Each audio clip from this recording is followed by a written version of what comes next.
తమిళనాడులో భర్తకు రమ్య మరణ శాసనం. మరి తెలుగింట 2 రాష్ట్రాల్లో కూడా తాగుడు తెగులుకు కొదవే లేదు. అలాగే రమ్య లాంటి వాళ్ళు కూడా ఉంటారు అనే క్రైమ్ కహాని మార్కాపురం జిల్లాలో తెరపైకొచ్చింది.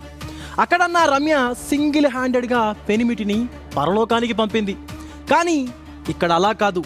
ఇది సకుటుంబ క్రైమ్ కథా చిత్రం.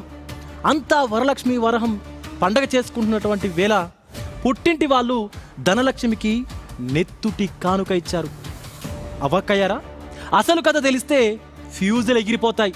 నాన్న అన్నతో కలిసి తన పుస్తెల్ని తానే పుట్టుక్కుమనిపించుకుంది ధనలక్ష్మి. ఎందుకు, ఎలా?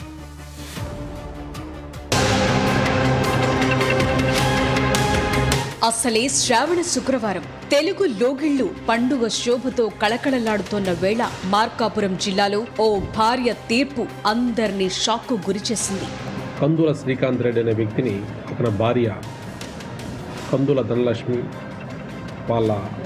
కందుల ధనలక్ష్మి యొక్క అన్న మూలే నాగార్జున రెడ్డి వాళ్ళ నాన్న పుల్లారెడ్డి కలిపి అతన్ని నైట్ టైంలో చంపటం జరిగింది.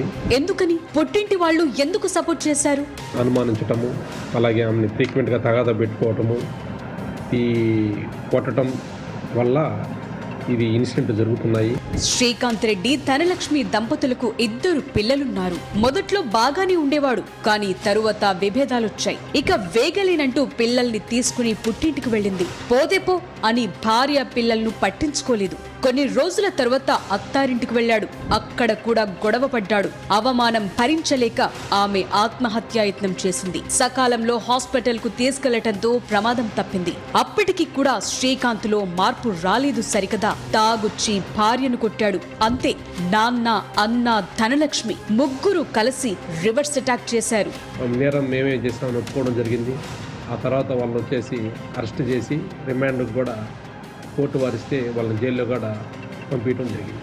క్షణికావేశంలో ఇలాంటి ఘటనలు జరుగుతున్నాయి. కారణాలు ఏవైనా కొట్టడం, చంపటం నేరం. కుటుంబ కలహాలుంటే పరిష్కరించడానికి ఫ్యామిలీ కౌన్సిలింగ్ సెంటర్లున్నాయి. మీరు ఏదన్నా అన్బేరబుల్ సంఘటనలు ఏదైనా జరిగితే మీరు ఇమీడియట్గా పోలీస్ స్టేషన్కి 112 కాల్ ద్వారా కానీ 100 డైల్ ద్వారా కానీ లేదా పోలీస్ స్టేషన్కి వచ్చిన కంప్లైంట్ ఇస్తే ఇటువంటి క్షణికావేశాలలో తీసుకున్న నిర్ణయాలు జరగకుండా ఉంటాయని. శ్రీకాంత్ రెడ్డిని హత్య చేశారు. ఆ ముగ్గురికి శిక్ష పడింది. మరిప్పుడు ధనలక్ష్మి పిల్లల పరిస్థితి ఏంటి? ఒకరు తప్పు చేశారని మరో తప్పు చేయొద్దు. క్షణికావేశంలో తొందరపాటు నిర్ణయాలు తీసుకోవద్దు. పర్యవసానాలను ఆలోచించాలి. పరిష్కారం కోసం ప్రయత్నించాలి.